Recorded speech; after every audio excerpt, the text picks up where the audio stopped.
नमस्कार, आप देख रहे हैं ट्रांसपोर्ट इमेज। आपके साथ मैं राहुल कुमार। खबरों में जाने से पहले देखते हैं हेडलाइंस।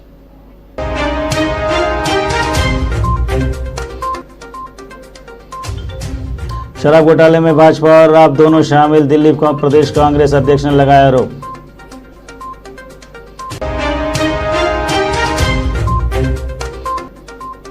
पटना विद्यार्थियों पर किए गए लाठीचार्ज के खिलाफ विद्यार्थी परिषद ने जला बिहार के मुख्यमंत्री और उप मुख्यमंत्री का पुतला।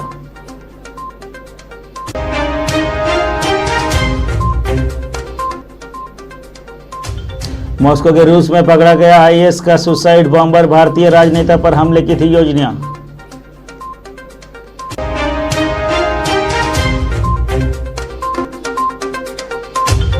बंगाल के कलकत्ता में डेंगू का कहर, अगस्त में लगभग 7 गुना बढ़े मामले ने रिकॉर्ड तोड़ दिया है।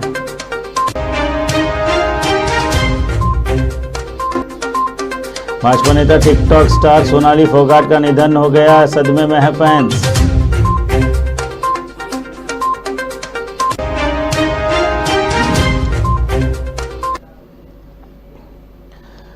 कांग्रेस ने आरोप लगाया है कि दिल्ली में हुए शराब घोटाले में आम आदमी पार्टी और भारतीय जनता पार्टी दोनों शामिल हैं।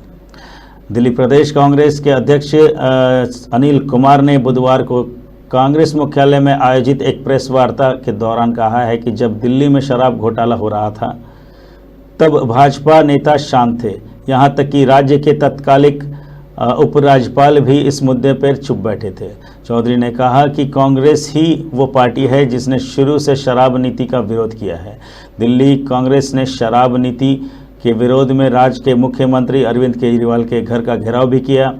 शराब नीति को वापस लेने के लिए पूरी दिल्ली में अभियान चलाया गया। इस नीति के विरोध में कांग्रेस ने दिल्ली के कमिश्नर से सबसे पहले शिकायत की थी।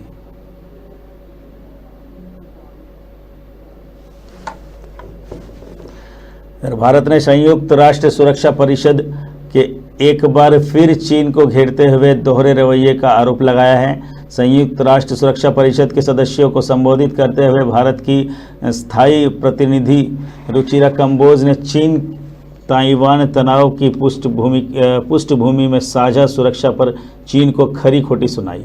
कंबोज ने कहा कि कोई भी जबरदस्ती या एक तरफा कार्रवाई जो शक्ति के बदलने का प्रयास करती है वह आम सुरक्षा का अपमान है। रुचिरा कंबोज ने अपने संबोधन में यह भी कहा कि सुरक्षा तभी संभव है जब देश एक दूसरे के संबंध में संप्रभुता और क्षेत्रीय अखंडता का सम्मान करे। उन्होंने इसके साथ चीन के दोहरे रवैये की तरफ इशारा करते हुए कहा कि साझा सुरक्षा तभी संभव है जब सभी देश आतंकवाद जैसे आम खतरों के खिलाफ एक साथ खड़े रहे।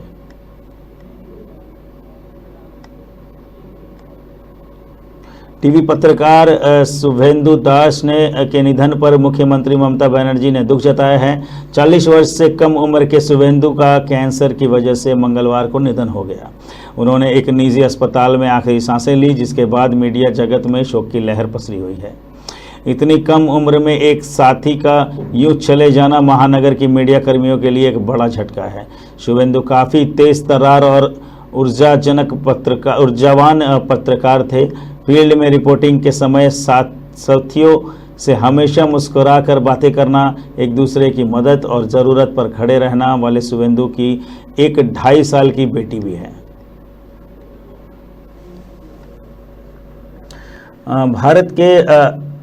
भारतीय जनता पार्टी की पश्चिम बंगाल इकाई के पूर्व अध्यक्ष दिलीप घोष लगातार विवादों में घिरे नजर आ रहे हैं।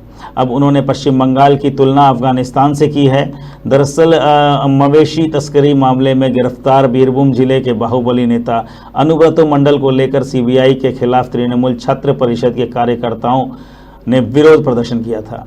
इसे लेकर उन्होंने उक्त बयान दिया है कि बुधवार को न्यू टाउन के इको पार्क में मॉर्निंग वॉक करने पहुंचे दिलीप घोष ने कहा कि ईडी और सीबीआई अधिकारियों को डराया धमकाया जा रहा है। ऐसा माहौल तैयार करने की कोशिश कर रही है ताकि वह जांच बंद कर दें। यह अफगानिस्तान हो गया है।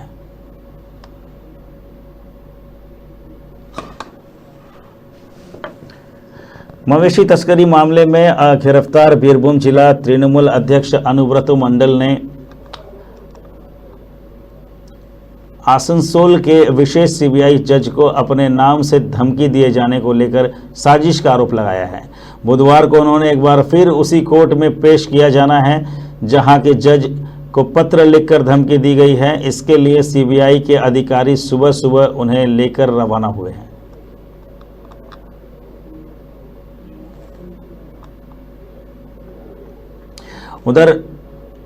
इधर बिहार में विवाद थमने का नाम नहीं ले रहा है।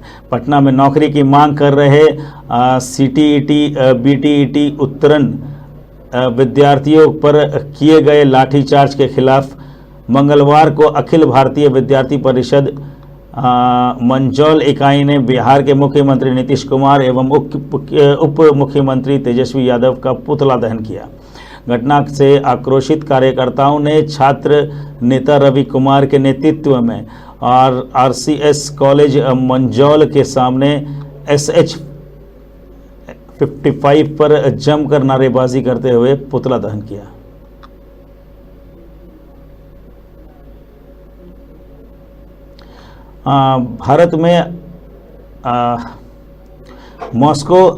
भारत में आत्मघाती हमले की साजिश रच रहा एक आतंकी रूस में पकड़ा गया है। रूस की सुरक्षा एजेंसी ने आतंकवादी संगठन इस्लामिक स्टेट से जुड़े इस आतंकी को गिरफ्तार किया है। पूछताछ में पता चला है कि यह IS के इस सुसाइड बॉम्बर ने भारत के सत्तारूढ़ दल भाजपा के एक वरिष्ठ नेता की हत्या के लिए खुद को विस्फोट से उड़ाने की योजना बनाई थी। रशियन फेडरल सिक्योरिटी ने के अनुसार अंतर्राष्ट्रीय स्तर पर सक्रिय आतंकी संगठन इस्लामिक स्टेट ने एक आतंकी के रूप में छिपे होने की जानकारी मिली थी। इस पर एजेंसी ने सक्रियता दिखाई और उस आतंकी को धर दबोचा। आतंकी की पहचान न उजागर करते हुए FSB के अधिकारियों ने बताया है कि उक्त आत्मघाती हमलावर मध्य एशिया के एक देशी मूल का है।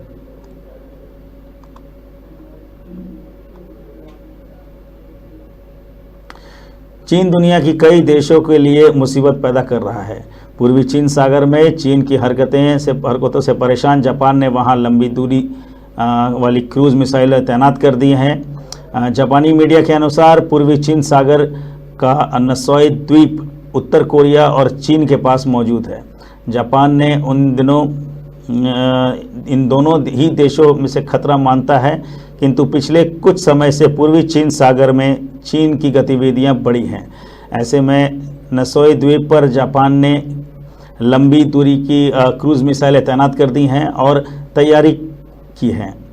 जापान यहां 100 किलोमीटर रेंज वाली 1000 मिसाइलें तैनात करने जा रहा है। इन्हें जहाज़ों और विमानों से लॉन्च किया जा सकता है।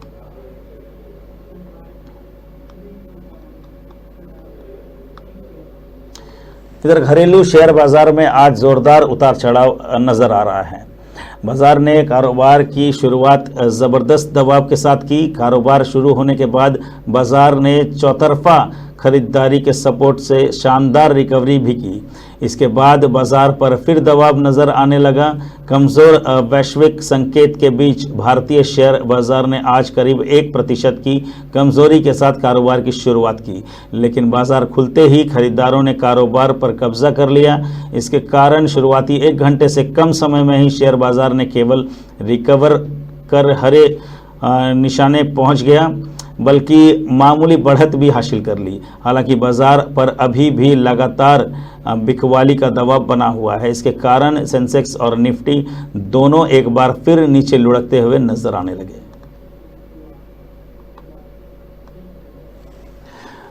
इधर बिहार के मोतिहारी जिले में उत्पाद पुलिस ने एक बड़ी कार्रवाई करते हुए 2 पिकअप पर लदे 10 ड्राम में रखे लगभग 2000 लीटर स्प्रिट को जब्त किया है, जिसकी कीमत लगभग 35 लाख बताई जा रही है।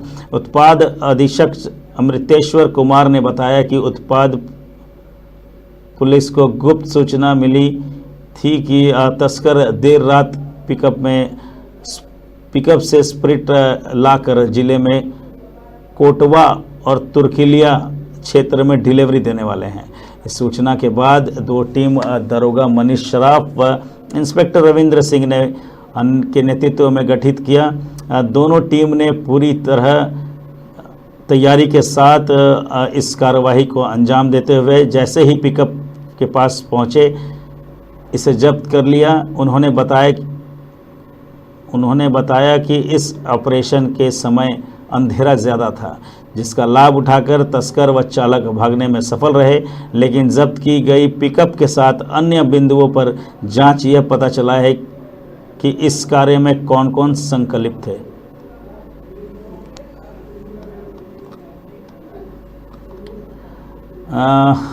फिरोजाबाद जनपद के 2 थाने की पुलिस ने गश्त के दौरान सोमवार को 2 नशा तस्करों को गिरफ्तार किया है। पुलिस ने इस कब्जे में भारी मात्रा में नशीली पदार्थ बरामद किए हैं। थाना जसराना प्रभारी आज़ाद पाल सिंह की टीम के साथ क्षेत्र में गश्त पर थे। इसी दौरान उनको सूचना मिली कि नशा तस्करी हो रही है। ऐसे में नशे के सौदागर चंद्रशेखर निवासी नगल घनी थाना जसराना और सत्तार अली निवासी मोहल्ला शीशपुरी थाना जसराना को नदी की पुल कस्बा जसराना से गिरफ्तार कर लिया गया।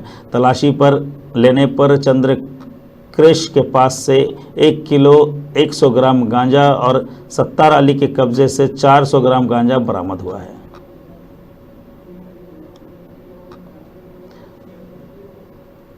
अब खबरें खेल की तरफ से। भारतीय क्रिकेट टीम के मुख्य कोच राहुल द्रविड़ कोरोना संक्रमित हो गए हैं। एशिया कप 2022 के लिए टीम के संयुक्त अरब अमीरात के लिए प्रस्थान से पहले द्रविड़ का कोविड-19 टेस्ट सकारात्मक निकला। बीसीसीआई ने एक बयान में कहा कि टीम इंडिया के मुख्य कोच राहुल द्रविड़ का एशिया कप 2022 के लिए टीम के यूएई जाने से पहले नियमित परीक्षण में कोविड-19 टेस्ट सकारात्मक निकला है, जिससे द्रविड़ बीसीसीआई की मेडिकल टीम की निगरानी में है और इनमें हल्के लक्षण हैं। एक बार कोविड-19 रिपोर्ट नकारात्मक आने के बाद वह टीम में शामिल हो जाएंगे।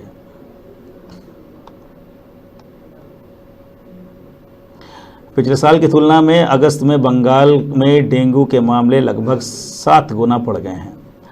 यहाँ तक कि कम से कम 11 नगर पालिकाओं को उन क्षेत्रों की पहचान की गई है जहाँ बीमारी तेजी से बढ़ रही है। राज्य के स्वास्थ्य विभाग ने कहा है कि 2021 में अगस्त के पहले सप्ताह तक लगभग 450 डेंगू के मामले का पता चल पाया था। इस साल इसी अवधि के दौरान यह संख्या बढ़कर 3104 हो गई है। विभाग ने मुख्य सचिव को एक रिपोर्ट सौंपी है, जिसमें राज्य भर में उन जिलों पर प्रकाश डाला गया है जहां पिछले 5 वर्षों में डेंगू के मामले ने रिकॉर्ड तोड़ दिया है।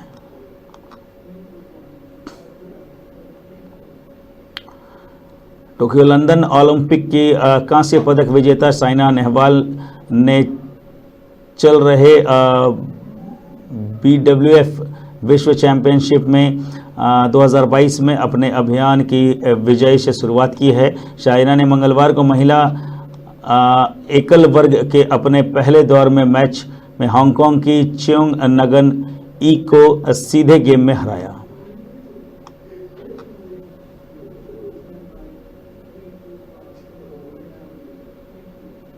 टिकटॉक स्टार व भाजपा नेता सोनाली फोगाट का बीती रात दिल का दौरा पड़ने से निधन हो गया है।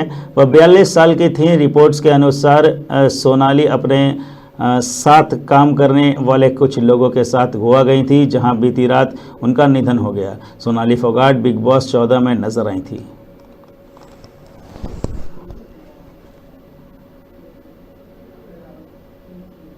अभी के लिए बस इतना ही। आगे देश और दुनिया की बाकी खबरों के लिए देखते रहिए ट्रांसपोर्ट इमेज। धन्यवाद।